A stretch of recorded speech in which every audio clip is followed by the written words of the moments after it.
what you want, when you want it, where you want it. This is The Mesh.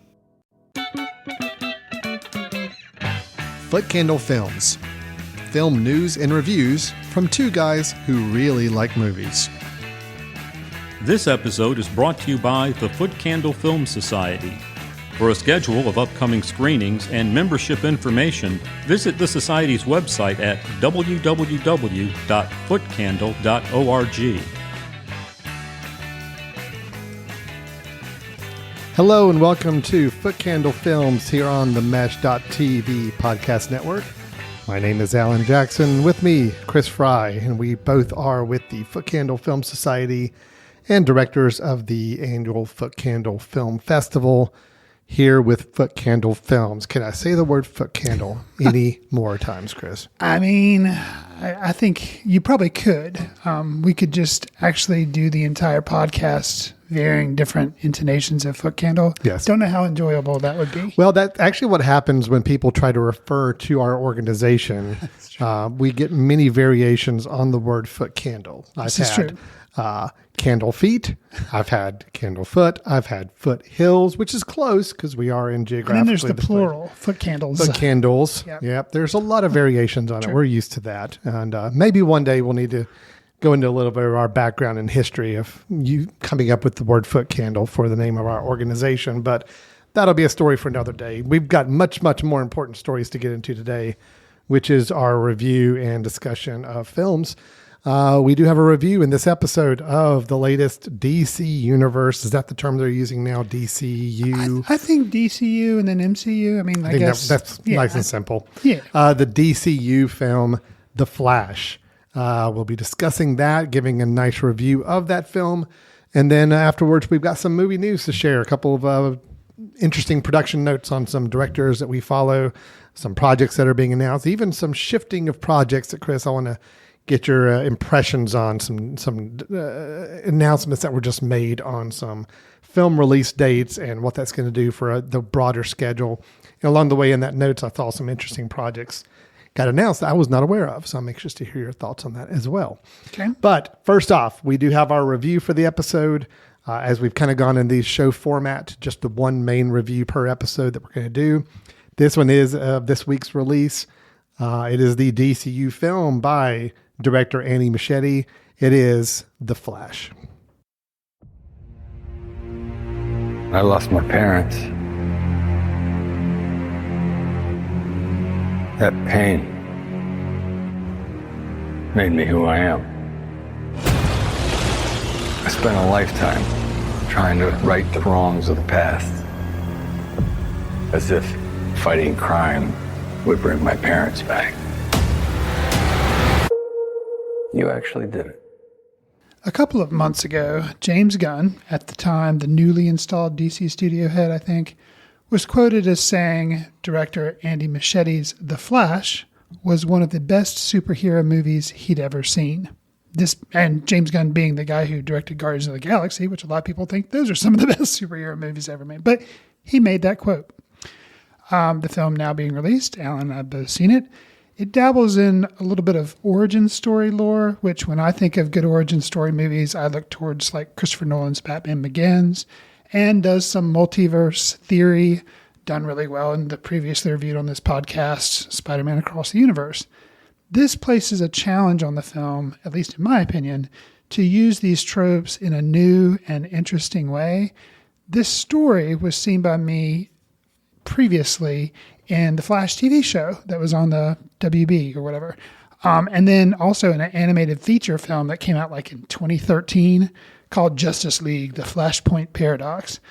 So considering how similar storylines with the Flash, which this character had been told before, how did the Flash work for you as being a longtime comic fan that you are, likely pretty aware of this storyline about how he can run really fast backwards or whatever and travel in time?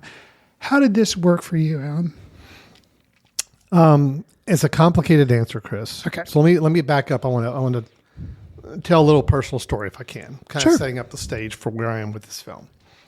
So back in college, Are you running backwards to get us? I am. Okay. I'm running backwards at super speed. Awesome. So where I'm now back in college. Okay. This is like We're there with whatever you. long ago. Okay. And Are you wearing a really tight costume when you do this? Yes, I am. Awesome. As I always do. Okay. And I worked on a TV show, a little local campus TV show, where I did some writing and shooting of some skits, like comedy sketches, Okay. for like a comedy show. Sure. A lot of fun, but I learned an important lesson in working on one of those. I had an idea for a sketch. I had an idea for a comedy bit Okay. that I was really excited about. So I basically kind of wrote down the story for this sketch. Okay. It's called The Story, meaning I'm not writing the dialogue lines. I'm not writing the exact screen directions. I'm just saying this is the general concept, the story I've got. Gotcha. And I really loved my story. Okay. Then somebody else I was working with said, oh, good, I'm going to take this and I'm going to write it. I'm going to write a screenplay for it. So they wrote the words and the dialogue and the things that were going to happen on the screen. And I remember reading that screenplay after it came back to me. I'm like, okay, it's different than what maybe my story, maybe it's not quite the tone or the style that I had in mind for my story, but I get where you're going with this. I'm a screenplay. Okay, fine, let's go with that. Then it got handed off to somebody who was going to direct it. So they were actually going to take a camera and shoot this thing and, and direct the actors to do it. By the time I saw the finished piece, I kind of didn't recognize it. Like I wrote the story, but yet the choices the director made or the screenplay made along the way, it kind of baffled me, kind of made me wonder what I see little vestiges of my story in there, but I don't see it in the finished product. Okay. So that's just to go show. That happens on a much, much broader scale. So a lot of times with films, you have a story, which is somebody has a great idea for a film. They know the kind of the beats of the film. They know the tone and the what they're trying to convey with the story. They write that all out. Then you got the screenplay, which is the dialogue and hey, this scene's going to cut to this scene and then this is going to happen and this person's going to say this dialogue and to flesh it out. Then you got the director who says, okay, cool. Now I got to make this work on screen, and they direct it and make it work. Gotcha. All that to say, I think The Flash is a movie with a very, very good story, with a mediocre screenplay and some really weird and sometimes poor directorial decisions. Okay. So that's where I'm kind of coming from with this. So to answer your question, I think the story that's here at play, the core story of The Flash, it is a kind of an interesting riff on the origin story in that it's not really truly his origin. It's a replaying of his origin. Sure. And I like the framework of all that. I like the story that they're trying to tell. I like the fact that, it's the age-old concept of, if you try to go back, if you believe in the theory of time travel, if you go back to try to fix something, that the implications could be vast. And we see that played out in the film. And that leads us to the bigger spectacle part of the film, the reason why all these other heroes now have to get involved. And there's a huge existential universe threatening threat going on, all because of actions made by Barry in this situation. So I love that whole concept of the story. I feel like from the way the story is played out, from its dialogue and writing and the screenplay, it falls right into the typical comic book movie tropes, for better or for worse. I mean, you got the pithy dialogue, you got the attempts at humor all the way throughout.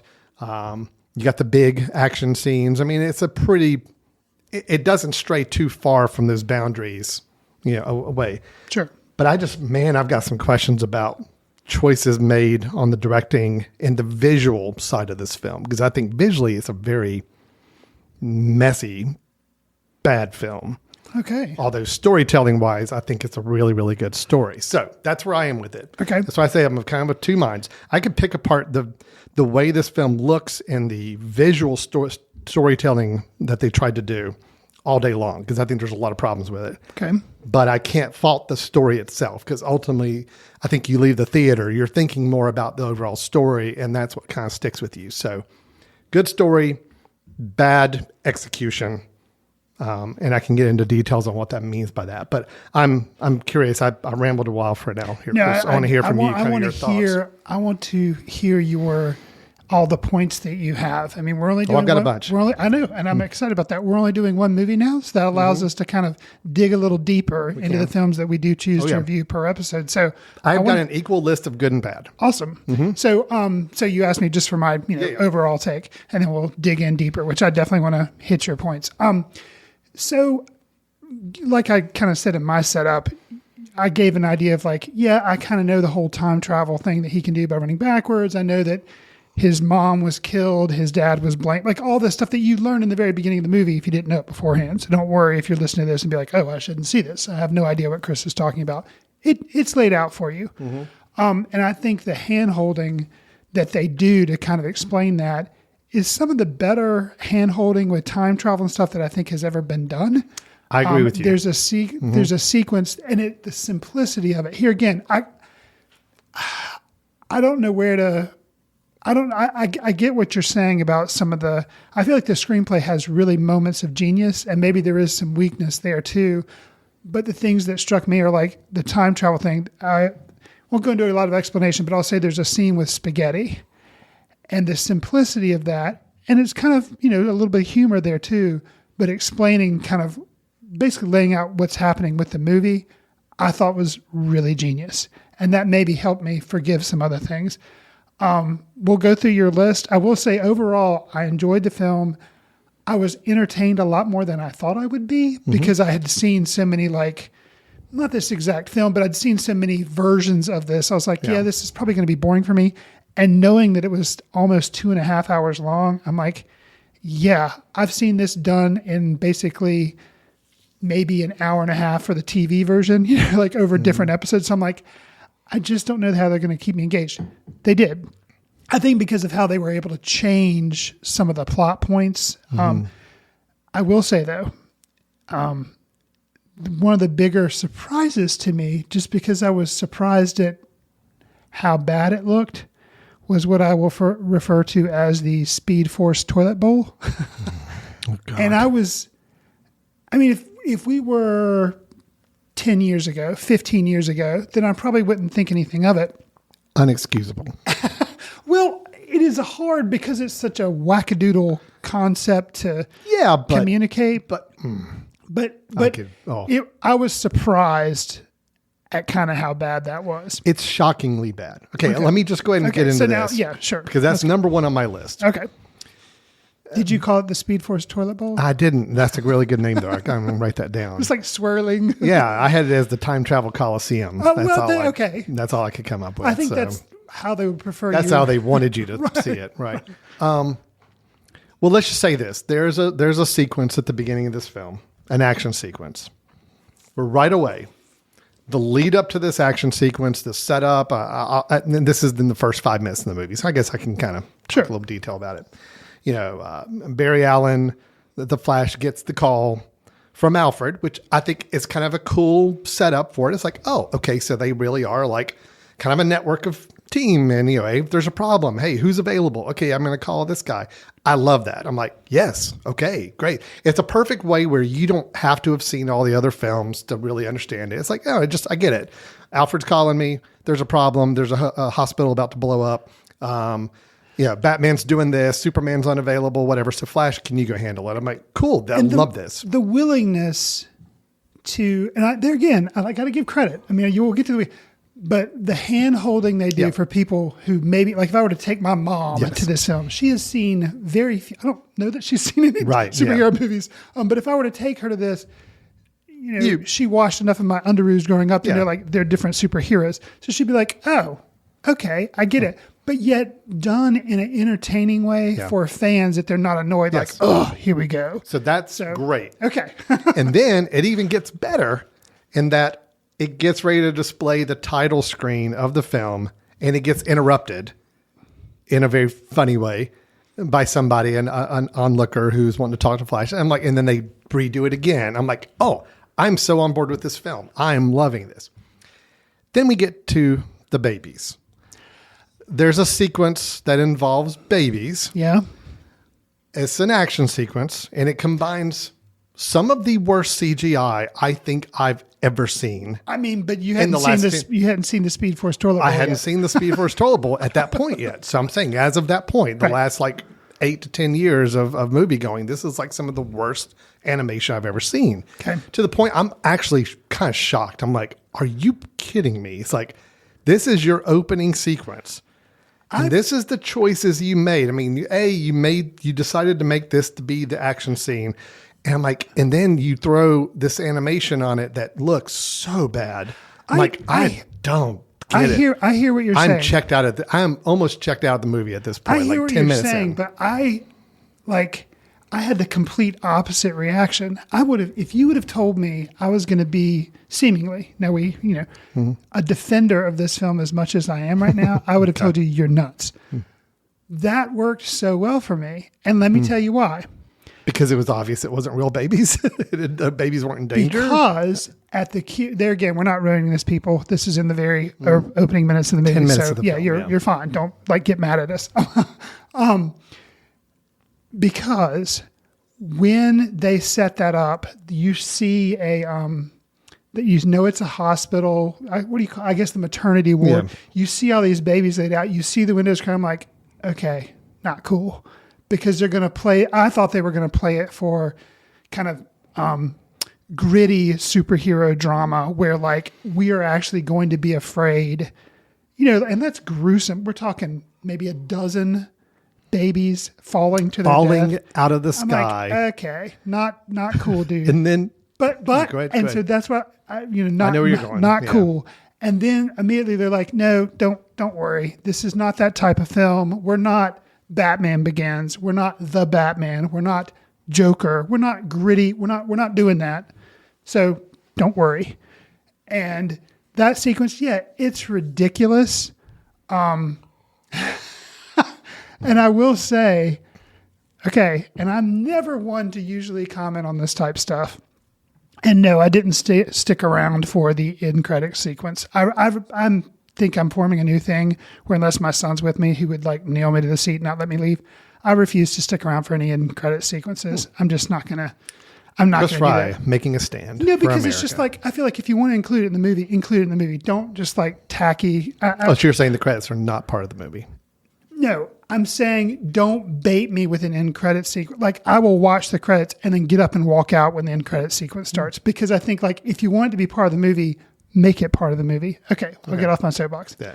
However, I will say, I think they should have used the end credits music where they kind of do a callback to that sequence of the babies falling out of the window. They use an OK Go song, which if you know the band OK Go, their whole thing is planning these elaborate sequences. I forget what you call them. Right. God, but everything has to click in a certain way to make something happen. I wish I could remember the term for it. There's a term for it. It'll Not a kind of- MacGuffin device, but No, it's I something know what like you're that. talking But anyways, about. if you've seen their videos, they're the treadmill guys. You know what I'm talking about. Yeah. Everything's perfectly timed. You have to make everything perfect. So in that baby sequence, everything the things that he does all have to somehow jive so that he can save all these Rube babies. Goldberg Thank machine. you, Rube Goldberg machines. That's the kind of videos they make. How they set that baby scene up, it's ridiculous. It's completely absurd. It's dumb, but it made me laugh and it was clever. The only thing that would have made it better was if they'd used that OK Go song, because it's just like taking it up another level, saying, yeah, we're aware that this is ridiculous. So that totally worked for me. And because it was absurd, it was kind of playing off the fact that, yeah, the CGI is just, it's like a Warner Brothers cartoon. And that was fine. And this is a Warner Brothers movie. That was fine for me. Okay. Okay. All right. I never would have thought I'd be defending this thing. I disagree. I felt like it Fair. was. I felt like it did not know what it wanted to do at that scene. It's like half of it wanted to be traditional superhero movie, and even the music was kind of this more superhero triumphant rah rah. Sure. Agreed. Yes, if they put in a pop song that kind of made sense with it, you kind Yeah. of would have gotten a lighter tone from it. Sure. But it's right away when you see the poor CGI being done, you have no belief in it. I mean, the Flash himself is all CGI doing this thing. It's just, and I thought they made the Flash look kind of ridiculous anytime he was in CGI mode doing running and all that. Just Okay. didn't work. So right away, the movie, I'm about checked out in the first 10 minutes. Wow. And that was bothersome to me. And unfortunately, I just felt like the odd visual and execution choices just kind of continued from there. Shall I hit my bad points first to get them out of the way and then go good? Or what do you think? We kind of like to end on positive. Let's end on positive. Let me hit all the bad stuff and just get that all just out of my system. Okay. I mentioned the Flash running. Even my son's like, yeah, he looks stupid when he runs. And I know there's been theories about why they have him running the way he does with his arms and all that. But there is a balance you can strike somewhere where you can just make it look better than what we've got in this. And again, that's a visual choice that was made for the film. So. Okay, brief, not defensive when he's actually running, but when he's about to start running, I will say, now whether this was a choice of the director or one of the writers or Ezra Miller's choice, and I thought it was dumb at first, but then because Ezra Miller continued to do it as Barry Allen in the Flash, I was like, okay, you took a choice and you stuck by it.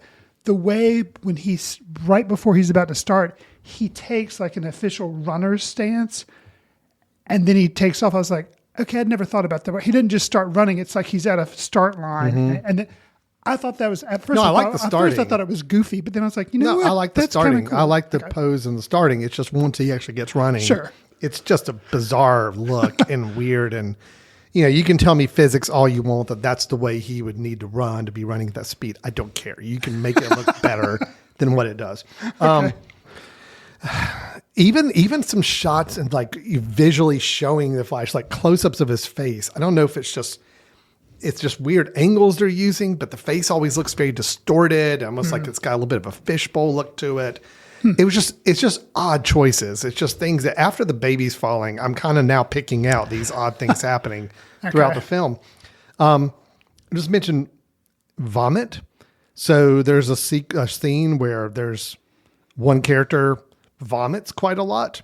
It's about halfway through the film, which may not stand out to anybody much, but if you recall, this director, Andy Muschietti, also did the It movies. Yes. The first chapter 1, It, I thought was okay. Chapter 2, I thought was pretty bad. I think you and I are on the same page with that. Chapter 2, I am afraid it let this director kind of go loose with his tendencies because I saw a lot of them in this film as well. If you recall in It Chapter 2, there was a scene, just a bizarre scene where one character just vomits or a creature vomits all over a character of like kind of no reason for like a really long period of time. And then they have a needle drop of Juice Newton's Angel in the Morning. Yes. For no reason it's whatsoever. In a basement, am I right? Yeah. For no reason. And I still think about that scene. I'm like, what was that? Like, why that song? Why did that need to happen? Why this constant stream of vomit that made no sense to the story, had nothing impact at all? Let me help you. Never think of Angel in the Morning with that scene. Think of it with Promising Young Woman. I do. Absolutely. Anytime I do hear that song, and it has happened a few times, I have to tell my brain, no. Don't think about that movie. Think about this movie. Much better use of it. Okay. But here in this movie, there's a scene where a character has like this prolific vomiting sequence. And I think there was even a needle drop of some music or song that was kind of a bizarre choice at the time. I'm like, okay, so this is that director. This is kind of some things Hallmark. He does. It's unique, weird needle drop songs at times, kind of these odd visual choices of ways he wants to depict characters. It was some odd choices, I'm going to say. I even thought, I thought the music choices, half of them were really, it helps because I did like the songs themselves that they were playing. So I'm a fan of, 3 of the main songs that they kind of needle dropped in the film, but timing and use of them was also kind of suspect and weird as well. Okay. I'm continuing on the bad. I'll finish these up. I promise I won't take too long. No. You have your typical superhero comic book conveniences, I always say, like in movies. That happens. That's a screenplay issue. That is where it's like, hey, we need to get from this part of the story to this part. Is it also a genre issue, though? A little bit. Okay. But I think it's an action movie. I think any of these action adventure movies, that's kind of what they have to do. We need to get to the next set piece. we need to somehow get there. How can we make it get there quickly and not bore the audience? Gotcha. Oh, Flash is trying to get his powers back somehow. And, oh, you know who would help with this? I think Supergirl would probably help. Oh, look, she's just flying right outside the door and she's ready to go and she's ready to help. I like that. Even though she had no idea what in the world they were doing or why, somehow she just knew, oh, I'm going to show up here. And, oh, if I go fly him up here, he gets this. I thought he was supposed to have chemicals thrown on him whenever he gets his powers, but he's up in the sky, gets lightning, and he's fine. So it's like, again, it's conveniences. It was all about, we need this to happen, so let's do this, and let's do it quickly and efficiently and not worry about whether it makes sense or made time to do it. Okay, the chemical thing from the fanboy nerd perspective of his origin story, I can get that. However, from a story standpoint, and maybe it's the difference between story and script, like, how to get there. You have the story outline like you did for your short that you did for your television show, and then you have the script that came out. I like how they integrate. She's in the trailer, so we're not ruining anything. Yeah. I like how they integrate Supergirl. I like how they I like her a lot. get her in the group. I like everything about it. And I appreciated it too, because that scene, she kind of has this realization of, okay,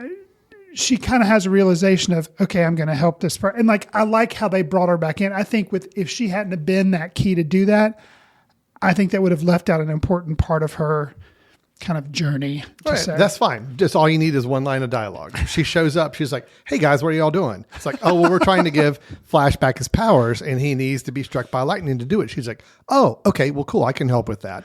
But instead, no, it's like she's just floating outside, swoops in, picks him up, takes him up. I'm like, all right, do you even know what you're supposed to be doing? Do you even know what's going on? She can't help it. Yeah. She's a superhero. And I think which I was not expecting, because I'm not familiar with the Supergirl lore, a lot of it. Not either. And so her kind of being this cranky, almost kind of emo person, and kind of like, to me, you would be like, oh, I hate you. I think you're all dumb, but I'm going to lurk outside the Gotham Manor and kind of just spy on you guys to see what you're doing. Oh, wait. Okay. These people may be decent. I'm going to go help. So it actually, no dialogue kind of helped in a way because somebody's sulking. I don't know. But we still, Anyway. I get you. It was still just a little convenient. It's the whole typical trope of, hey, let's move on. And we don't need to worry about explaining how we're moving on. Just do it. Just get going. Just move. We need this person to be here. So boom, he magically appears there. Gotcha. So, yeah. Okay, Chris, I've got to ask you about this. Okay. And I assume you have an opinion on this. My strongest opinion is probably the Speed Force toilet bowl, but go ahead and ask me. Yeah. And this is not spoilery because he's all over the trailers, right? So we got to talk about Michael Keaton in this film. I have an opinion as Batman. I have an opinion. I have two opinions. I will go ahead and go on record right now. Now, this is my flag I'm staking in the ground. I did not recognize who this Bruce Wayne was in the first 5 minutes we meet him. I'm just going to say a spoiler. I don't know. Yeah, I'm not going to go into details, but I'll just say when we're touring his house before we meet him, and then we actually see him. In that time, I'm like, I don't know who this character is supposed to be. Okay, this is not the Tim Burton Bruce Wayne. Even if aged 40 years later, I don't care. This is not him. Or 30 years later, this is not him. So I was very upset for a few minutes there because that was not this character. That is not him. Now he changes. And I do feel like for the rest of the film, yes, it's him. I got it. No, you're the opposite. Oh, I will say Michael Keaton was MVP on this. And he is the best thing about this movie. Without him, I feel like this movie would fall flat on its face. Okay, no, I'm with you on the second half of the movie. I have a lot of sentimentality for the original Batman, Michael Keaton, Tim Burton. Like, it's one of the first movies I can think of that I saw in the theater. Like, I don't even know how many times. I went and saw, one time I saw it back to back. Like, my friends and I walked out and went right back and saw it again. Star Wars, I've seen a bunch of times, but I didn't have the advantage to do that in the theater, whereas Batman, I totally did. So granted, there's a lot of nostalgia there, but the way his character was used, like not recognizing him, I thought was genius and a lot of amazing stuff. And without spoiling anything, I can't get into some of the hows and whys, but I thought it was genius. And I think without his character, and I'll say without Michael Keaton being Batman, I think this film would have been a much lesser film. Okay, look, I think we're kind of on the same page on part of it. Okay. I do believe there's a moment. I feel like there's two phases of where we are meeting this version of Bruce Wayne. There's the opening minutes of the kitchen version. Can I say that? Sure. Okay. That's the part I didn't get. Oh, man. No. All right. Let me just, how to do this. When you're going through the house and you're seeing paintings, like really bad paintings, you're seeing trash and just junk. And then it's just, I did not recognize this. I'm sorry, but even the Michael Keaton we'll Bruce address Wayne, this in spoiler. I know we're going to have We'll to address this in but I spoiler. think once the suit comes on Okay. for the rest of the film, he's awesome. Okay. We'll address it in spoiler. Okay. Remind me. I'm just saying that first few minutes, I'm kind of actually getting mad for a couple minutes. Oh, wow. And then it's like, then finally it's like, oh, no. Okay. Now he's the character I recognize again. Now I'm not saying characters can't evolve and grow and change over time. I get that. And I expect there to be some difference with this character because we haven't seen him since, 92, 93, as far as, I don't know what that translates to in this universe time, but Sure. Obviously he's much older. Sure. But I still did not recognize him in those first few minutes. I don't think there was any vestige of the Bruce Wayne we were meant to know. But I saw him once he got back into his groove. And that's fine. It's just, it did make me mad for a few minutes. Oh, man. Okay, I'm almost done with my bads. Okay. The last thing I'll say, and then we aren't going to spoil this either, there are some kind of much ballyhooed cameos made late in the film. Which, Alan, had you had any of them spoiled for you? No. Okay. Apparently, the director, Mr. Machete, spoiled one of them, and I can't imagine having that spoiled for me. Granted, I guess for everyone, Michael Keaton spoiled was done by the trailer. Oh, yeah, that was done by everything. I mean, it's on the movie poster. Can you imagine if you walked into this film and didn't know he was going to be in this film? I think this movie would have been so much better Oh, my gosh. without the trailers. Oh, yeah. Like Without trailer or poster or anything. Mine would have just been, or the poster just being the like No, insignia just give me of Flash. just give me the Flash logo or picture of the Right. Flash, and it's like if you had thrown Michael Keaton and the '89 Batman on me as a surprise, like in the movie I did not know about, places would have erupted. It would have been amazing. Well, yeah. Okay. No, I agree with you completely. Those ending cameos, again, CGI is at use. Sure. It is no good. And I think it's interesting choices on what cameos they used and why. And although the cameos themselves didn't really work for me as a whole, there was one that was awesome. Okay. Was it a sentimental one or was No. it a? It was a theoretical one. Okay. Yes. And it was awesome. And that's the one that apparently was spoiled like a month or so ago by the director. Oh, see, no, Yeah. that's a shame. The That's a shame. theoretical one. Yeah. No, I had no idea. I think we And when I danced saw around that without spoilers. My son did not understand it, which was awesome because I'm just like, I'm spazzing out when it happened, and I had to explain it to him on the way home, and that was great. So I will say overall, those ending cameos didn't really work for me. I don't think, just because it's all happening in the toilet bowl, Speed Force the toilet Speed bowl. Force toilet bowl. Right. That was the problem too, is that the whole final ending sequence is all taking place in that very, very ugly, bad rendered CGI world. It just kind of loses a lot of the weight of the moment in general. You could have handled that. What I thought was actually a pretty good ending story line, a finale to the story with these, I'm going to say 3 characters that are kind of there in the toilet bowl together. Yeah. Man, that sequence could have been so much more powerful if it wasn't being staged in this really Green screen just to- horrible yeah. green screen world. You could have done that somewhere else and it would have been so much more If impactful. they'd had a confrontation in the timeline instead of outside the timeline Exactly. somehow. I agree. If they'd staged that just on a street somewhere or something. And then when those cameos started kind of popping in, kind of playing a role in the end, it had lost a lot of the emotion, I think, because you're just already so bombarded by this ugly CG world and environment. And it just was bad. It made things you saw that were computer animated related just scream out so much more than they would have otherwise. So that's where I think there was just a lot of directorial and visual choices that were made that really hurt the film, in my opinion. Okay. But ultimately, the story was still good. So that's all the bad I've got. Okay. I think that covers it. So did you have anything bad to add that I didn't cover?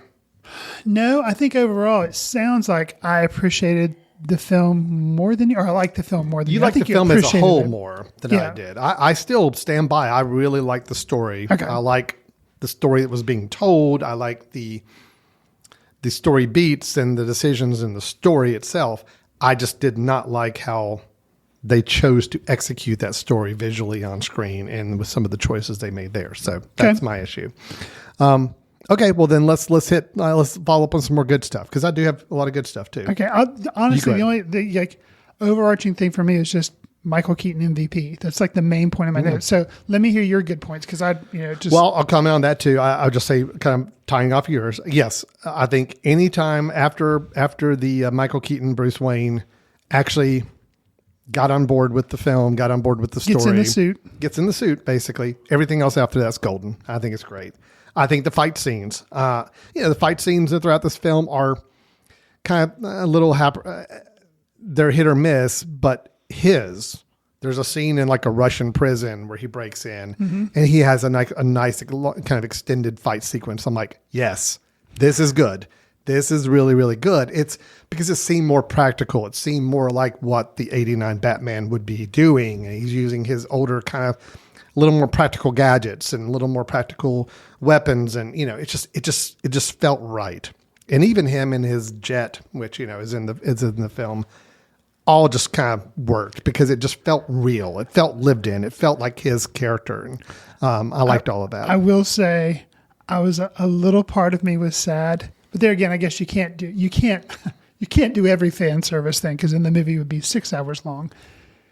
Talking about him with his jet, which is a seemingly a little bit more modified version of what updated version. Yeah, but still it kept the same shape. I wanted it to go in front of the moon. I thought it was going to when I they did left the too. cave. I did When they too. left and did this big swooping thing, I'm like, they're going to the They're gonna moon. go up to the moon. And go hang up at the moon for a second. But they didn't. And they did. And it's fine. But I was like, would've been little nice. fanboy in me kind of Yeah. was sad. But So yes, I'm with you on that. Batman 89 is what I'm referring to him as. Was great. Yeah. It was really, really good. sure. I got to talk about Ezra Miller. Look, they had an interesting role to play in that it's playing someone that is meant to be annoying Right. from a character standpoint. Sure. And then having to play two of them in the same film. Right. I thought they did really well. I thought it was a good dual performance. Even the fact that I do credit, whether it's the story or the screenplay for this, giving them a moment of realization of saying, when they're interacting with one another, it's like, oh, wow, I am really annoying. I understand why I'm annoying people. And this is, I'm like, that was actually, it may have been played for a laugh, but I'm like, no, I think that's actually a pretty good scene. It's like sometimes when you're faced with yourself, and you see how you are coming across to others and you realize why maybe you have a hard time connecting with people. Maybe you have a hard time making friends, whatever it may be. It's like, I kind of get it. I see what I'm doing here. So I thought that was an interesting little moment. And I thought it was played really well by Ezra Miller. And I thought the visual effects, I'm going to say positive on the visual effects of the two of them together. Oh yeah. Was seamless. I mean, really, I honestly was like amazed how they were able to have the two of them playing off each other and look so good on screen. I'm like, yeah, I bought every bit of that. I never once thought obviously that was like some fakery to kind of have them blended on the scene together. So I think, I think that's just okay. So I'm glad you called that out as something good CGI. Oh yeah, that was good. That was very, very good visual effects. Because there was never a time, for me at least, in the film where I was like, Yeah, if you didn't know anything about any of the actors in this film, you could assume Ezra Miller had a twin in the film with him, like, because it was that well done. Like Social Network with the Winklevoss, it's like, you could sometimes, but like, yeah, you couldn't see the strings of the puppet going on. You couldn't see the green screen line. Like it looked pretty. Yeah. Okay. So good. There was an element. Good. That was really good. They spent all their time doing that as opposed to. I was going to say, obviously, a lot of time went into that and not the rest of the film. So. Sure. I will say, from an ending standpoint, I mean, I thought the final big battle, there's a big battle scene that takes place, and it's all, CGI rendered, and it's all in a big, boring desert land or whatever, the most generic place you could think of to have a big battle. Given all of that, I still thought the ending battle was kind of fun. I enjoyed it.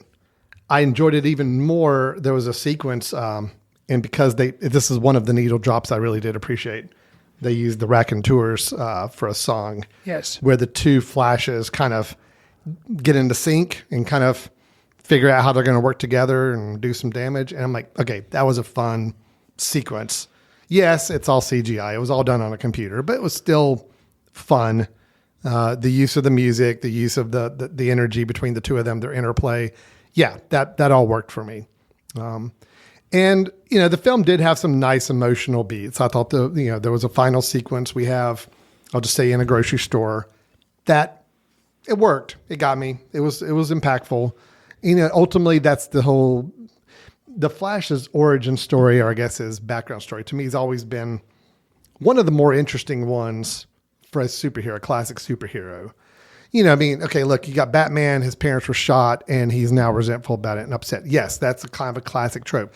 Flash is a little deeper than that. Yeah, his mom died, but his father got implicated for the murder, and so now he's spending his time trying to make sure that people like his father don't get accused of crimes they didn't commit. I mean, that's, to me, a very, very interesting background. Yeah. Okay, nitpick from somebody who was aware, even though I'm not a huge DC Flash, but I was surprised that the murderer aspect was not addressed. Yeah, I don't know if I think it does get addressed in the greater comic lore and all that. I honestly don't know what the answer is. But yeah, it was a little surprising that there was no but I also think that's okay. I mean, it's yeah, they weren't interested in that bad story. Things happen. Yeah, they're not interested in the story of revenge. They're not interested in the story of all that. It's about trying to. Barry still holds himself accountable for what happened because again, his belief, if he didn't make this one decision when he was a kid, then maybe this would have happened instead. This is all about trying to rectify those faults, not necessarily trying to get revenge on who caused the most harm to you. Right.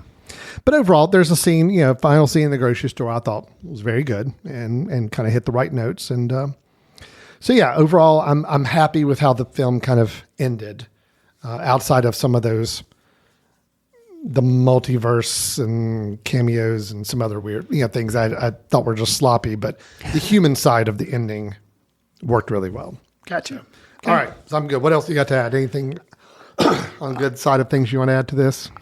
No. I will say no. I think you've covered. I think we've covered a lot.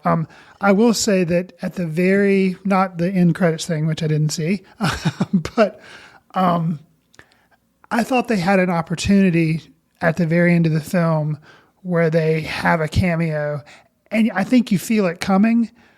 But I was surprised that it wasn't a different cameo. And I'll leave that when we get into spoiler territory, we can jump on that. But I was surprised that I think to make what I assume, who knows what James Gunn and all the people have planned for the DCU, but I was surprised they didn't have a different cameo to kind of close the loop and encapsulate things a little more.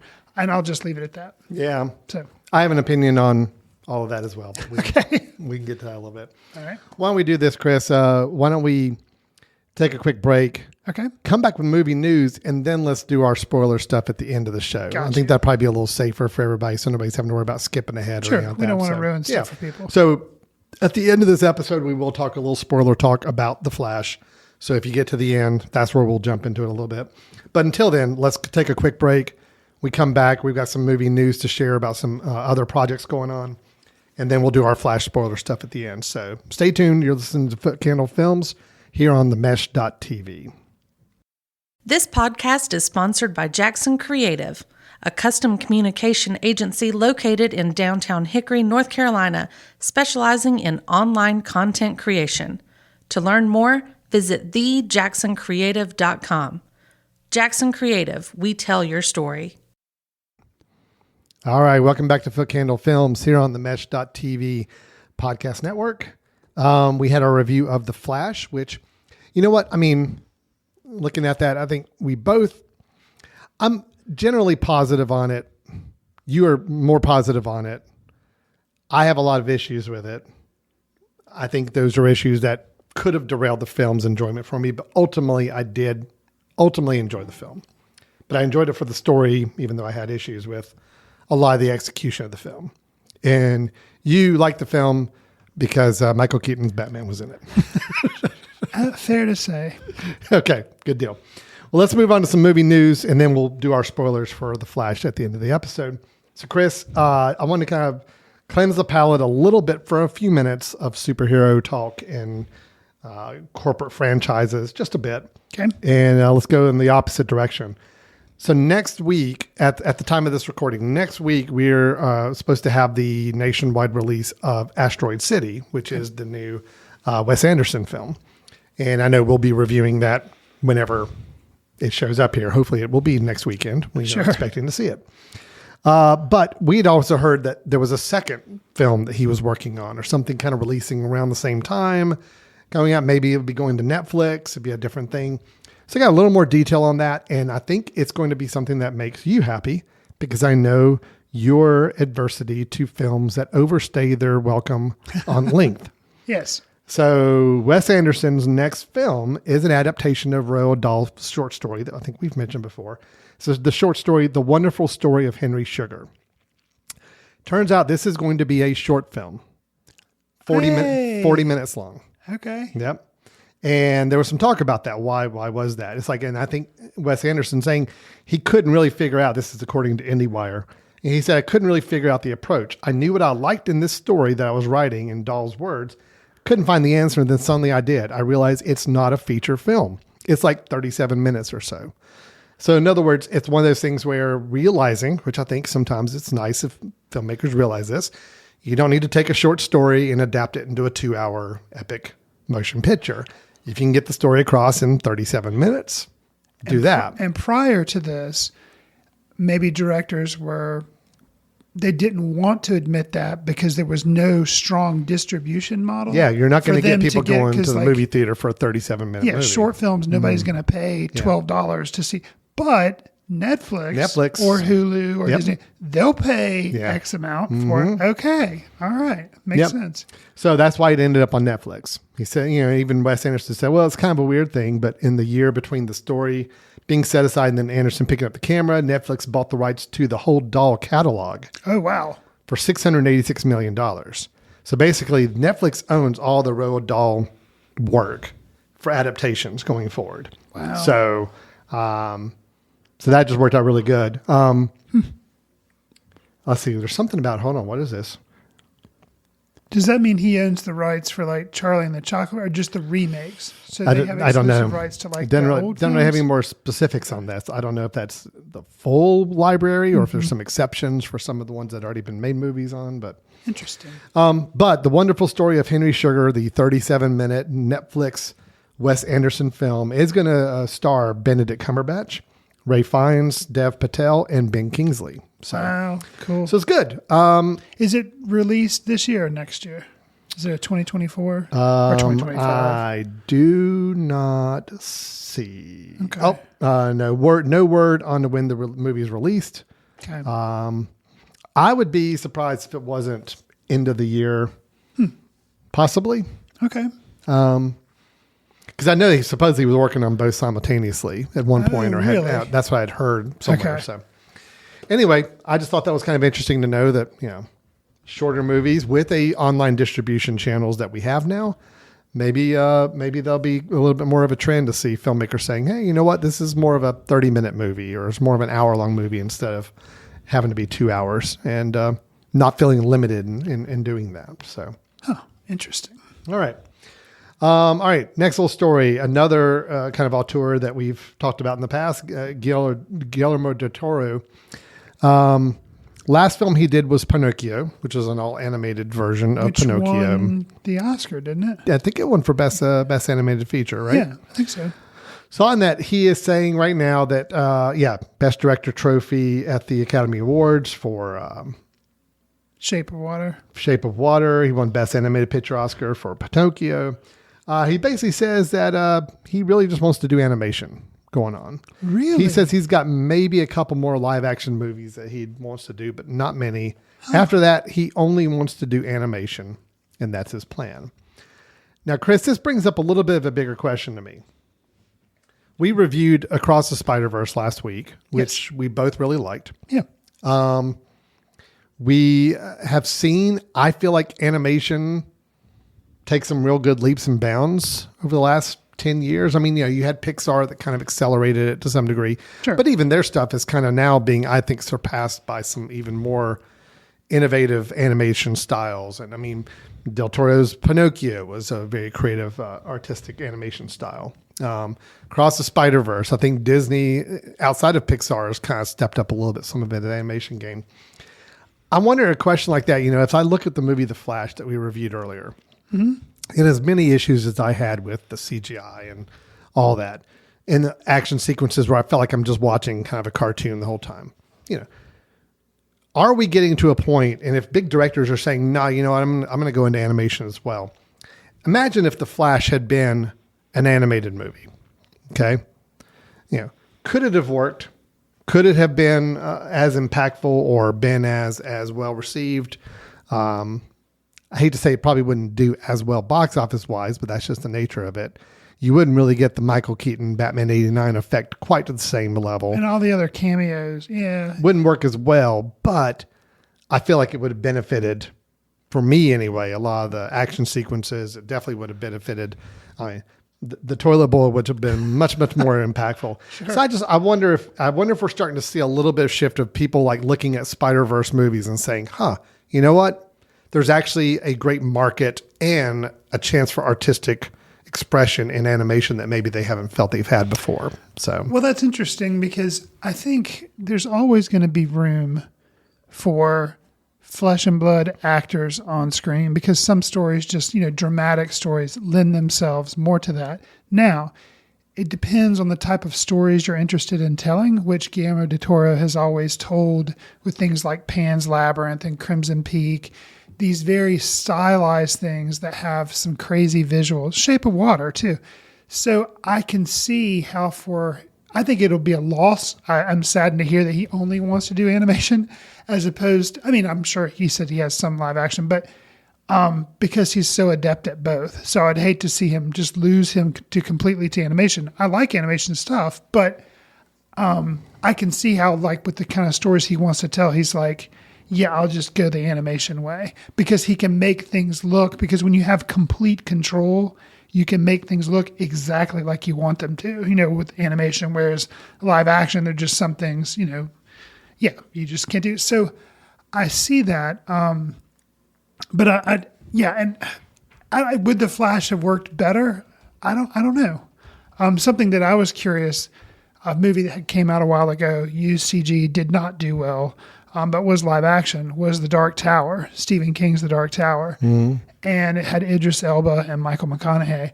I think because of the fantastical nature of that, I always thought that should be like an Adult Swim type adult car animation, because I think it would work a lot better. And I think supposedly there is another version of Dark Tower coming out eventually. But that's interesting. I don't know. Well, he went on to say some interesting things about the state of animation today, which he mentioned something about Pixar films, which I thought was actually kind of on the money. Okay. He says that with these movies, he describes them as emoji style animation. Huh. He says where everybody is, quote, happy and sassy and quick. And I'm like, yeah, I totally get that. And I feel like a little bit that spills over into the superhero movies too. It's a little bit of fast energy, fast dialogue. It's everybody's funny, everybody's quick and snappy and sassy with one another. It's definitely Pixar. I could see that has evolved into style. And yes, where people's faces are much more. It's like looking at a bunch of emojis giving expressions. I totally get his point on that. Interesting. He's saying, look, I want to see real life in animation. I think it's urgent. I think it's urgent to see real life in animation. And I'm kind of with him on that. And that's where I think something like Spider-Verse does a lot better, because I think there's more than enough times and moments where we're seeing characters that felt real and had real dialogue and real emotions on display. So I get what he's saying with that. I think it's maybe a little bit of an overgeneralization to say all Pixar films are that way, because I think Pixar's done a great job with the animation form over the years. But yeah, and then, we've got this new Teenage Mutant Ninja Turtles movie. Have you seen the trailer for that? Yes. The animation style is very... Yeah. It's like what Puss in Boots did with parts of its animation style, the latest Puss in Boots movie that got a lot of acclaim for kind of incorporating a more So you're saying, manga kind of more sketch-based style or flat style than... So you're saying I'm going to have to CGI. end up watching that movie?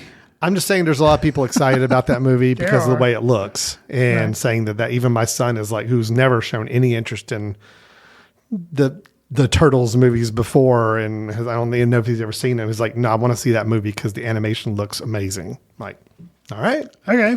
So we could be onto something here. I wouldn't be surprised if over the next 10 years we kind of saw some animation evolve, incorporating more Spider-Verse and some of these other more just unique animation styles and more unique storytelling approaches to it. So I'm excited for it. Could be fun to see. Okay, last story I've got, Chris, and this is just going to dovetail us right back into big blockbuster movie franchise, superhero movie world. But, Disney, when Disney makes changes to their schedule of when movies are going to come out, it's amazing the ripple effect it has on so many different franchises. And you start to realize just how much stuff Disney owns right now. Oh, a lot. It's a lot. Yeah. So, right now we've got, they had some big announcements about updates on their films that they're going to be releasing over the next several years. Okay. Most notably on this is that Avatar, which is a Disney property. Okay. There are supposed to be 5 Avatar Total. movies total. So we've gone through 2 of them. We've We have gone through 3 2. more. So that by my count, that means we have 3 left. Right. Avatar 3 is now being moved to December 2025. So that will still now be 2.5 years away from the time of this recording right here. Okay. But that's going to mean that Avatar 4 and 5 will now be released in December 2029 Gee whiz. and December 2031. Oh my So we're gosh. talking now 8 years in the future. Chris, I'm doing the math in my head. I know But how they're already, old they're I'll already be. done, right? Or no? Oh, I don't think they're done. No, Because they I thought that can't. was one of the reasons he was kind of trying to shoot. I'm a lot of it at sure the same stuff time. is being done in batches, but I mean, they can't be 8 years off and not. If they can't have all the filming done and still be 8 years off, I can't imagine. I don't know. Anyway, Avatar 4 and 5, December 2029, 2030. So I'm just doing the math in my head. I'm not going to say it out loud, but I know how old I will be at that time. Oh my gosh. And it's kind of depressing to think that that's how far out these films are going. By the same token, the Avengers movies that are going to be the 2 big Marvel movies. The first one, it will not be coming out till 2026. The second one in May 2027. So they're going to be 1 year apart from each other. Kind of like it was with Infinity War and Endgame, same kind of Those idea. were those a whole year? I can't remember if it was a full year or within a year of each other, but it was in that same time frame. Now, I think there may be a little bit of a reasoning for that delay, pushing some of these movies back a little bit. Is that a if you casting recall, issue? because I think there's still some questions right now about what role, if any, that Jonathan Majors is going to play as Kang in that film, because that's the big bad guy that they kind of based everything off of. There's still a lot of questions about allegations with him and concerns about his personal life. And so that may be causing them to kind of punt a little bit and give them some more time to work that out. So we got Avengers stuff going on. The only movie that got moved up earlier is Deadpool 3. And again, that is now a Disney movie, Which is weird. which is weird. It's going to come out in May 2024 instead of November like it was going to be. So that's next year, about a year from now. We've got. Now, Chris, did you know the Alien franchise Yes. is technically owned by Disney because they bought Fox? Right. I knew it was owned by Fox originally. I hadn't thought about that, but that is weird. Did you know that there's a new Alien movie coming? No. It's still untitled, and it's directed by Fede Alvarez. I have no idea who that Fede is. Alvarez did the reboots of the Evil Dead movies recently, which I have not seen either of those. Well, he did at least the first one. I don't know if he did the second one. Well, a little part of me inside has died because I'd rather Ridley Scott do it, even though I loved, as everyone knows who's ever listened to any episode of this podcast, I love Prometheus. It is probably my favorite Alien film. However, the follow-up, Alien Covenant, not as big a fan. But I think he has such interesting ideas about the franchise. And supposedly it was going to be a trilogy. It was going to be Prometheus, Covenant, and then there was going to be another film. And now it sounds like maybe he'll never make that film. He's busy making other stuff, so that's good, I guess. Well, okay. So even though the article I was reading said that the title was Untitled Alien Movie, I am seeing on Federez's IMDb page that in production is a movie called Alien: Romulus. Okay. And he is listed as the writer and director of the film. The cast that's assigned to it so far, that I don't think they have the big names. Don't recognize anybody. So Fassbender's not there. Not yet. Nothing's in here. So whether this is some sort of spinoff, whether this is some sort of, I don't know. I don't know if they're continuing the Prometheus storyline or not. But Alvarez has done, he directed the film Don't Breathe. Oh. Yeah, he directed The Evil Dead. I haven't seen those. He directed The Girl in the Spider's Web, the American version of that. Okay. That came out that fortunately didn't get a lot of attention. Yeah, Daniel Craig was it. That was the Claire Foy version. Yeah, I'm of not that. sure if I saw that or not. Yeah. Okay. So anyway, looks like from his standpoint, Alien Romulus is going to be the next Alien movie. At least that's the working title right now that we can see. So that's going to be coming out August 2024. So a little over a year from now. So yeah, so some shakeup, some things happening on that end, but it's just always amazing to me when I see like Disney releases a schedule change and you see all the films and properties they own. You're like, wow, they do own quite a lot of our movie going experiences these days. And a lot of IP for sure. That's a lot. Wow. That's a lot. All right. So that's the movie news I had to share with us today. So Chris, it sounds like I think let's kind of do our official little wrap up of the show. Sure. Then we're going to lead right into spoilers. So if you're not interested in being spoiled on anything in The Flash, you want to go see it for yourself. We recommend you go do that. If you don't want to be spoiled, one thing I'll recommend is please don't go to the IMDb page for The Flash because unfortunately it does everything in its power to spoil everything in the film for you by looking at the cast list. So don't do that. But otherwise, Chris, if people did have questions or feedback for us on either our Flash review or any of the news items or just recommendations of films that they think we ought to check out, how can they reach out to us? You can send an email to info@footcandle.org. You can follow us on Twitter @footcandlefilm. Alan and I are also on Letterboxd, where we try to track what we're seeing and leave short reviews. Do us a favor. Give us a star rating, write a review, share with friends on whatever service you receive your favorite podcasts on to help us reach new listeners. We'd appreciate it.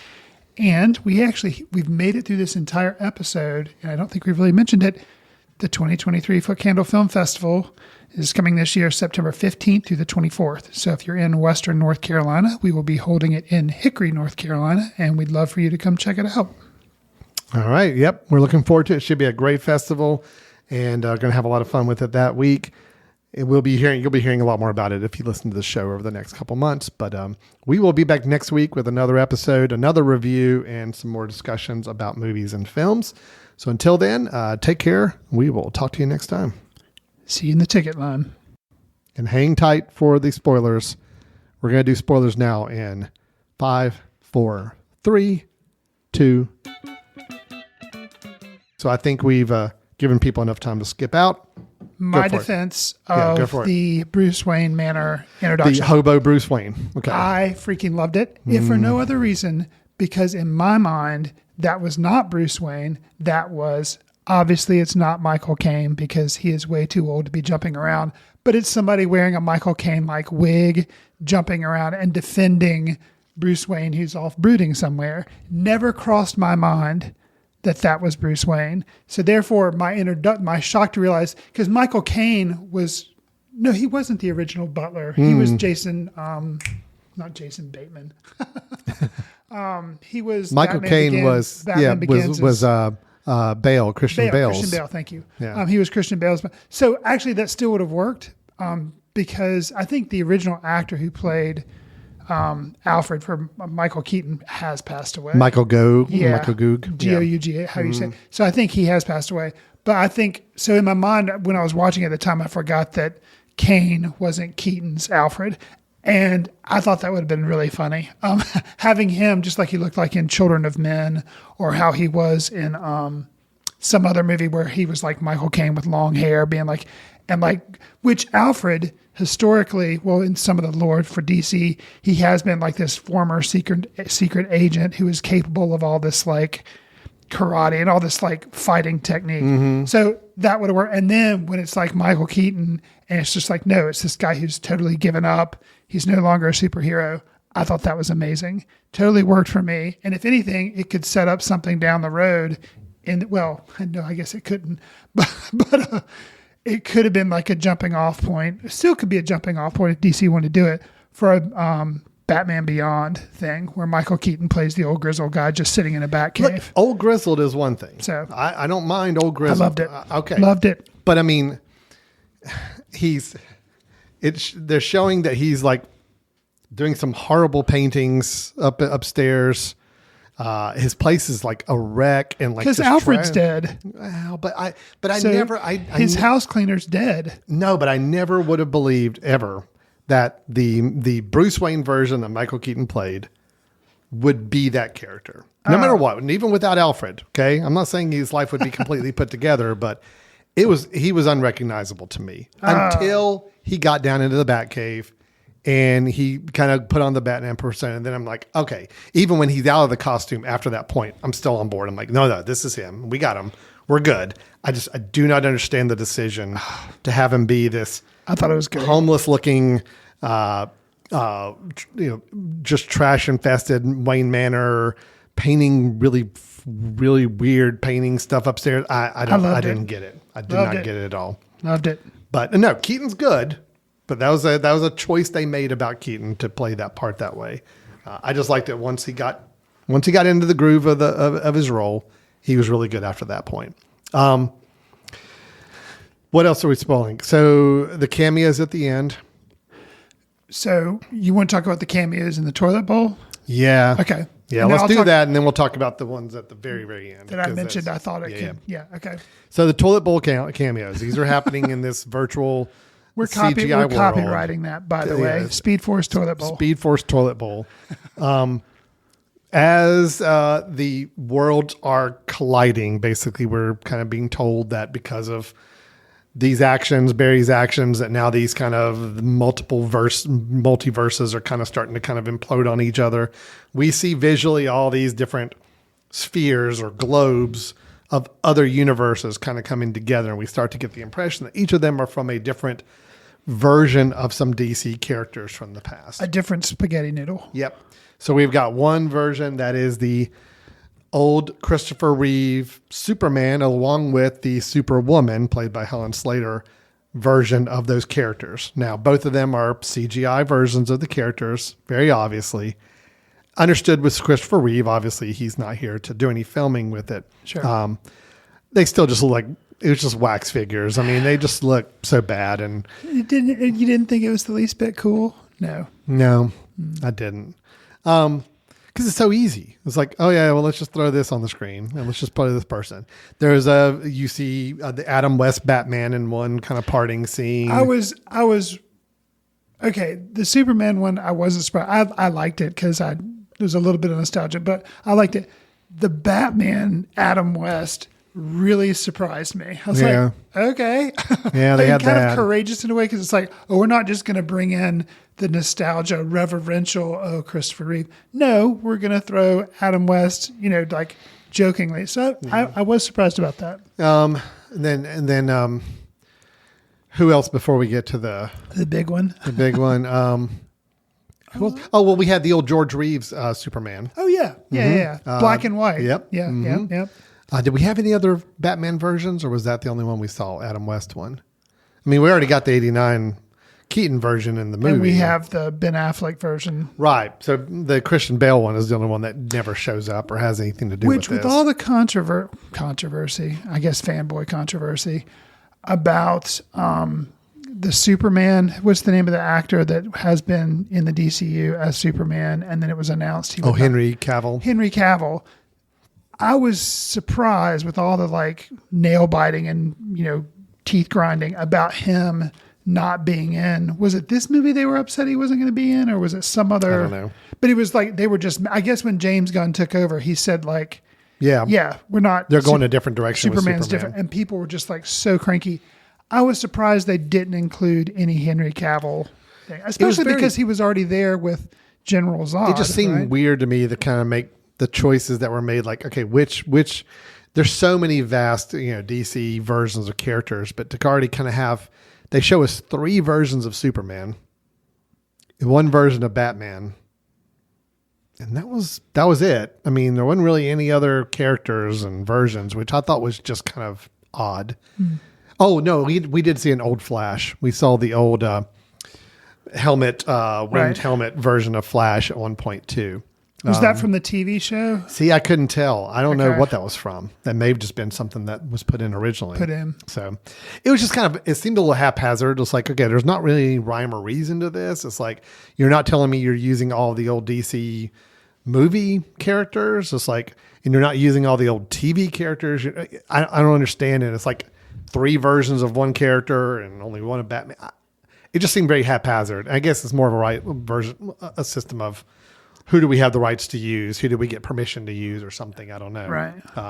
It was a little haphazard, I thought. Now, the one I thought that was really ingenious and I loved is we do get taken to a long-haired Superman, a little unrecognizable to most people watching the film, fighting a giant spider creature. And you look to see, and it is the Nicolas Cage version of Superman, which for those kind of in the lore of Superman, there was a ill-fated Superman production that Tim Burton was involved with, and it was going to be written by Kevin Smith. Kevin Smith had a hand in writing the script, and produced by John Peters, who had a thing with spiders. Wanted a giant spider to be in the film. And that was his whole thing. Kevin Smith has gone on and done speaking tours all over the place where he tells about his experience working on this film and how it was just kind of a mess from start to finish. Tim Burton walked away. Nicolas Cage had to walk away. Everything just kind of fell apart. And that left the ground open for, I think, what was the next version that came out. That was the Brandon Routh, Bryan Singer Superman Returns became the next version they did. But yeah, we actually got to see the Nicolas Cage. Now, it was a CGI version of Nicolas Cage, but of all the CGI stuff, that one I think looked the closest to the best. I assume, Nicolas Cage was on board or at least helped play a part in it to some degree. I'm not sure. Well, from my understanding, to use his imagery, I would think you've got to do something. You can't just do that. So, to actually include that as one of these universes was clever and it was fun and it was a nice little moment. That was a moment where my son did not understand the cameo. I was kind of geeking out, so I got to explain it to him on the way out. It was fun. That was a fun moment. Again, the CGI-ness of it and just the environment that it was all being done and just it didn't have the impact it could have had. Just the same way I feel about the overall ending with the final 2 actually 3 versions of Flashes. I liked the overall story that was building to that finale where you've got, I'm calling Flash Prime. That's the one we've been following since the first frame of the movie. You have the young Flash that he meets along the way when he goes back in time. And then you've got the older version of this Flash that's basically evolved from the young one who has spent his entire life trying to fix the multiverse and save his mother and is failing every time. I love that dynamic. I'm like, oh yeah, this is really cool. So like this creature we saw at the beginning of the movie is actually an old version You of had the no young idea that Flash. was going to happen. No, I didn't. See, I did because I'd watched the TV show. Well, see, I'd And seen in the TV show too. In the TV show, he fights this one guy who looks kind of very similar to this guy. He's Yeah. like he's like icicle Well, I things coming remember off him. that. I didn't think that was and gonna then be a it ends parallel. up being him. And from the very first time I saw him stomping down the side of the toilet, I was like, I bet that's future Flash. I bet Yeah, that's see, totally I never put it together for me, although I saw the same TV show and I remember that. I just thought it was going to be a version of like a reverse Flash or something, or some anti-villain that they were going to like introduce in this movie and give Flash an actual arch enemy villain. But then I realized, from the TV show, that's also who killed his mom. Was like an alternate version of Flash who kills his mom Yeah. and creates this whole thing, because without that he would have never like. That's true. So that's the thing. Which, granted, maybe they just took that out of the script, but for people, but I guess you're right. Like bad things happen, and so in this universe or whatever, no, Flash's mom was just killed by somebody who intruded just into the house. random thing. Yeah. And but I like the trilogy of those characters. Again, I just hated the way it was being shown and the environment it was in, and I just took a lot of emotion out of it. So Sure. but then we get to the end of the film and an interesting cameo. Okay. So we can spoil that because we're talking. So yeah, he's coming down the courthouse steps after his dad's His father's now been exonerated. Right. Because I did not pick up on this in the film until I had to read about it later to realize what happened. Oh. I did not understand how he got him that cleared. Barry moved the camera. the cans up to a higher shelf. So therefore his father would have to look up to get them, which means he would look into the closed caption TV or the security camera, and Right. that would exonerate him. Got you. Yeah. I did not pick up that little, whatever that motion was, or him moving the cans, but totally makes sense. Yeah, That's no, good. I thought that was cool, Yeah. and I thought it was cool, that little part, because it's like he has gone back, things have changed, things have gotten messed up. He didn't save his mom, but somehow he was like, you know what, my dad's alive, so I could just exonerate him. So, and I thought that was a cool thing. So it's like he couldn't save his mom, but he can at least change the life for his dad. Well, So I think thought that was there's a kinda little bit cool. too that his mother's death ultimately led to him to become the Flash in some way, shape, or form. He getting involved in the crime department, and that led to him getting his father getting exonerated has no impact on him whether he becomes Flash or not. Right. So that was kind of that decision that had to be made is, okay, well, I can't save my mother because that causes all these bad ripple effects to happen and I don't get to save the world and all this. Right. But I can at least do this and it won't have any impact on me and the rest of the world. So I thought that was cool. However, The cameo we're getting to is he's coming down the steps and he gets a phone call and it's like, oh, it's Batman. He's like, yeah, I'll come to pick you up or whatever. He's like, cool. And you see a car drive up and you notice it's not the car that Ben Affleck was driving in the first. It's a different car. Still a very cool car, but different car. And I was thinking the whole time it's going to be Robert Pattinson. And that way they kind of loop back in because he was the Batman. So that way they're going to, but no, who did they opt for? Still valid. They do George Clooney, which from Batman and Robin fame. Right. So, which is funny in many levels because I think that was one of the worst reviewed Batman movies. George Clooney has gone on record saying that, that was a terrible movie. He joked at the time, shortly I was like, yeah, I single-handedly ruined the Batman franchise. Of course, Batman's gone on and made several movies. It's been fine. But, an interesting note to end on because Barry's like, really? He's like, they kind of have this moment. He's like, really? You're Batman? He's like, yeah. So I thought it was a funny, very lighthearted moment to end the movie on. That took me a little bit by surprise. Well, I think what they're doing, I think James Gunn has said that the DC universe is starting anew, and that this Flash movie is not part of that new DCU. Okay.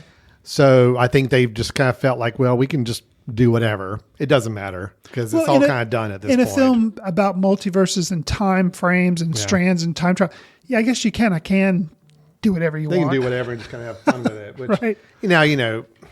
I mean, in theory, though, he did create a whole nother version of the universe, which that sounds like that would have bad implications and not what you wanted to do. But anyway, that's kind of how the movie ends. Now, you did not stay for the post-credit scene. I did not. That's probably fine because it was stupid. It's basically Flash and Aquaman coming out of a bar, and Aquaman's rip-roaring drunk. Nice. And Flash is explaining to Aquaman that he's gone to all these other universes and seen all these other versions. And in every other version of the universe, the version of Aquaman is the same. Now, that's important because what they're basically saying is, okay, there's a new Aquaman movie coming out this winter.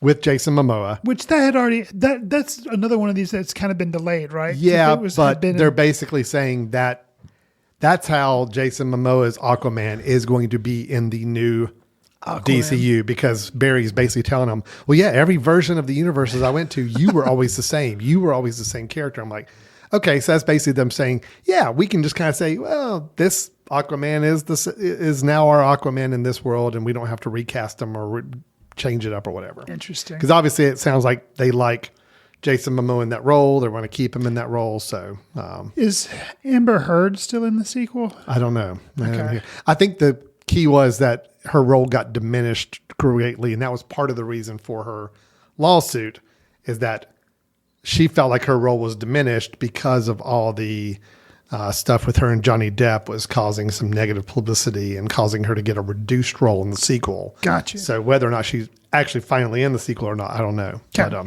anyway. Did she played Aquaman's sister or love interest? Love interest. Okay. Yeah. Mm-hmm. Huh. So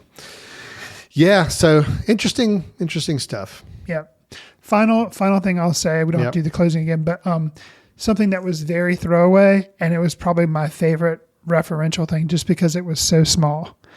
2013 Barry is like dorking around the Batcave. Oh, I know. Yeah. Barry, current day Barry, is like typing on the Bat computer, trying to figure out all this stuff, trying to figure out, I think, where Wonder Woman is, trying to get her, like, he's trying to do all this research and stuff. And 2013 Barry walks up and he has this little bag and it starts doing the laugh thing when he opens it. He's like, how cool is this? And that's a reference to like the 1989 Batman with like the Joker. And I was like, wow. And he's like, yeah, man, what do you like? So it's like a trophy, which Batman supposedly has scattered around the Batcave, are these little trophies from things. So that tying it to Michael Keaton having defeated the Joker and like all of that, I thought that was, it was very throwaway, very small. Oh yeah. No, I got but it. That was like probably one of my favorites. Well, just everything in the Batcave and just the look and style, they did a good job of making it feel like the 89 version of Batman, but yet also, it's 30 years later. So there's been some improvements, there's been some growth, but I mean, it's still, it felt very lived in. It felt very much of that time. And all the scenes in there I loved. All the scenes with Batman after we get past the initial introduction, I thought were great. So it definitely was a highlight of the film for me. And there again, because I'm sure Andy Machete is listening to this podcast, taking notes on how he can improve his future work, one of which is going to be he's been tapped to do Batman and Robin, the Brave and the Bold, which you're sighing a little bit. Yeah. But one note that I would give him is I think the referential line, the I am Batman, fine, but the you want to get nuts, let's get nuts. I think that line, if you're going to use it, should have been used when Keaton was going to be doing the Frankenstein stuff with Barry, because that's a crazy, he's like, you want to get nuts? Okay, let's get nuts. And like, cause I think that would have been a bet. The way it was positioned here, it was a little showy. Yeah, because the I am Batman, fine, that's fine because it is a show and that worked. But the other one, I was like, I feel like that could be better used, but it just felt like it was kind of forced in just to, just to do some fan service. So the fan service, I was worried it was going to be heavier handed than it was, and it wasn't. It was actually done relatively safely, I thought. So just those couple lines were a little odd placement of those Batman lines. But overall, no, look, I had fun with the movie. I had fun with it. I did. I enjoyed it for the most part. I just, visually and some choices made were just baffling to me. And this is a film that supposedly was delayed release because of the Ezra Miller situation for a while and COVID and everything. I was like, it's been around for a while. Like they hopped around different directors many times. It's like went into production and was in production for a good long time. That's what just makes me baffled why the CGI was not better. And you can't tell me with the toilet bowl scene. I get it that it's a complicated scene. Like you've got these multiple variations of people around. And you're seeing, you see all these different people, you see all the different superheroes, you see all of Barry's family, but all of those actors are in this movie. They acted in this movie. They stood in front of a green screen and got filmed for this movie. Why in the world they couldn't use real people in those shots and it would have looked so much better. But instead we get these PlayStation 2 looking graphic versions of them that are so obviously fake, so obviously bad. That whole sequence is just nauseating to watch because it's like not like you're creating digital characters from scratch that are not real people. No, these are real people. Like the woman playing Barry's mother Right. is in several scenes. Right. We see her acting. So all you do is you move her over to a green screen and say, okay, now we just need you to do this motion and say this and all, because this is what's going to happen in the toilet bowl scene. And it's like, so easy to do, but why it was not done, I don't understand. But it's just a baffling choice. At least with the babies falling from the sky, I kind of understand you got to digitally animate those things. You When can't you want really, to, because you don't want to look too lifelike because then it's it would be a upsetting. little upsetting. Right. I kind of get that decision, but man, that the toilet bowl scenes, I do not understand why you do not use real people in those. Yeah, I was baffled. Okay. We done spoiling? Yes. We good? Okay. We're done with the show. Thanks everybody for listening. Talk to you next time. Bye-bye. Watch films in the company of like-minded people in the dark. Watch films in the underground. We won't let anyone know where you are. The films that don't make it to Carmike at the mall, or ones that were famous when Grandpa would watch films out of the reverence of the heritage of an art. Watch films through the courtesy of Foot Candle Film Society. Special thanks to Carpal Tuller for the show theme music. For more about Carpal Tuller, visit www.carpaltuller.com. You've been listening to The Mesh, an online media network of shows and programs ranging from business to arts, sports to entertainment, music to community. All programs are available on the website as well as through iTunes and YouTube. Check us out online at themesh.tv. Discover other network shows and give us feedback on what you just heard.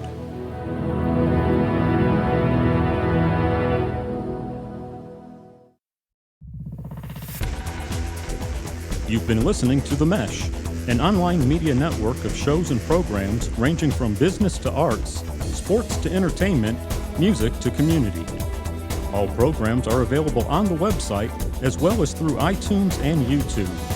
Check us out online at themesh.tv. Discover other network shows and give us feedback on what you just heard.